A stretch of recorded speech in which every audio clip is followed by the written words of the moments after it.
আদিবাসী এলাকার বিদ্যালয়ে 5 বছর কাজ করার পর বদলি হবার সুযোগ পেয়ে আমি নিজের বাড়ির কাছাকাছি একটি বিদ্যালয়ে বদলি হয়ে গেলাম। হয়ে যাওয়ার পর আমি সেখানকার ছাত্রই ছিলাম এক সময়, এবং আমার শিক্ষকেরা থাকতেন। আমি চেয়ারে বসতে পারতাম না, তাদের শ্রদ্ধা করতাম। তারাই জোর করে আমাদেরকে সহকর্মী হিসাবে ভালোবাসতেন এবং সাহায্য করতেন।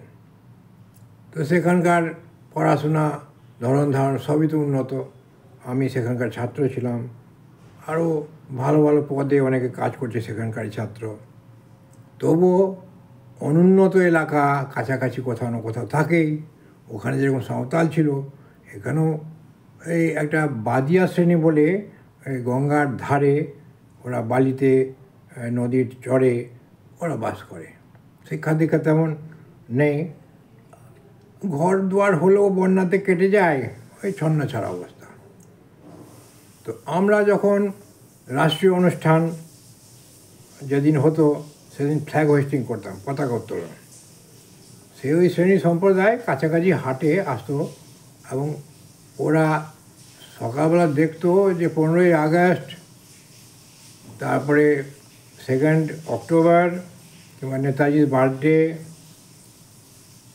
তারপরে 26শে জানুয়ারি, এগুলোতে পতাকা উত্তোলন হয়। আমরা বাচ্চাদেরকে নিয়ে প্রভাত ফেরি করানো, মিষ্টিমুখ করানো, এবং এই দেশের ভারত মাতা সম্বন্ধে কিছু আলোচনা করানো, এগুলো আমরা করতাম এবং খুব আনন্দ হতো, এবং বাচ্চারাও অনেক কিছু শিখত।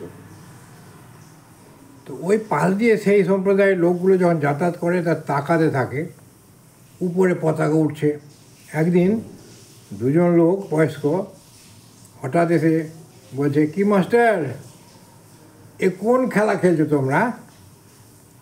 1 টুকরা কাপড়, আবার 3টা রং, সে কাপড়টাকে তোমরা ওই উঠাচ্ছ দড়ি দিয়ে বেঁধে, আবার বিকালবেলা সন্ধ্যাবেলা নামিয়ে দিচ্ছ। এ কোন খেলা? আমাকে বুঝাও তো দেখি। তারপর তো এখন স্বাধীনতার এত বছর পরে এই প্রশ্ন যদি একটা শিক্ষককে শুনতে হয়, মাথা কাটা যায় লজ্জায়।